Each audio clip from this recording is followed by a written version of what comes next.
تو بات سورہ کہف کی ہو رہی تھی کہ ہمیں اس کے جب ترجمہ پڑھتے ہیں، اور ترجمہ بھی اس طریقے سے کہ جو اردو دان ہیں انہوں نے ترجمے کے ساتھ اس طرح سے انصاف نہیں کیا ہے، یعنی اس میں ان کا قصور بھی نہیں ہے، کیونکہ اردو میں اس کا میننگ وہی بنتا ہے۔ جب آپ عربی سیکھتے ہیں تو آپ کو پتہ چلتا ہے کہ عربی میں اس کے معنی اور جو مطالب ہیں وہ کچھ اور بھی ہو سکتے ہیں۔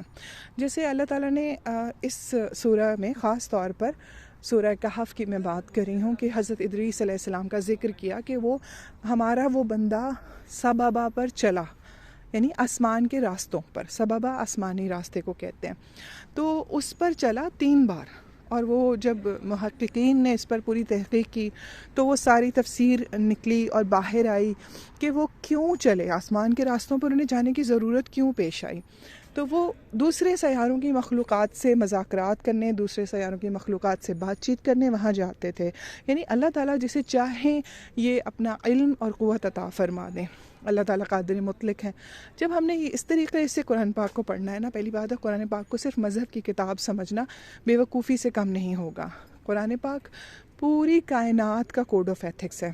اگر ہم اس کو سمجھنے کی کوشش کریں گے تو صرف ہماری دنیا ہی نہیں بدل جائے گی، ہماری آخرت کا وہ پرسپیکٹیو ہی بدل جائے گا، روز قیامت کا پرسپیکٹیو ہی بدل جائے گا۔ تو ہمیں خیر الامہ کہا گیا ہے، سب سے بہترین امت۔ تو خیر الامہ کا خطاب بلا وجہ نہیں ملتا، خیر الامہ کی ڈیوٹیز ہیں۔ خیر الامہ کی سب سے بڑی ڈیوٹی ہے دعوت اللہ۔ ہم اس دنیا میں اللہ تعالیٰ کی طرف دعوت دینے کے لیے بھیجے گئے تھے۔ میں یہ نہیں کہہ رہی کہ ہم دنیاوی کاموں کے لیے نہیں بھیجے گئے اور ہمیں سنیاس لے لینا چاہیے اور جنگل میں چلے جانا چاہیے، ایسا کچھ نہیں ہے۔ دنیا کے کام کرتے ہوئے، دنیا میں اپنی ڈیوٹیز نبھاتے ہوئے، دنیا ہی کے اسباب کے اندر سے، دنیا ہی کے کاموں کے اندر ہی ہم نے دعوت اللہ کا کام کرنا ہے۔ خواتین کے پاس عموماً یہ مواقع کم آتے ہیں، مرد بہت زیادہ جا سکتے ہیں، جماعتوں کے ساتھ بھی نکل جاتے ہیں، جماعت سے روزانہ نماز بھی پڑھتے ہیں، اس دوران بھی وہ ڈیفرنٹ لوگوں کو ملتے ہیں، اور مردوں کے پاس یہ مواقع زیادہ ہوتے ہیں، یہ بات ماننے میں آتی ہے، لیکن خواتین اپنے طور پر دعوت اللہ کا کام کر سکتی ہیں۔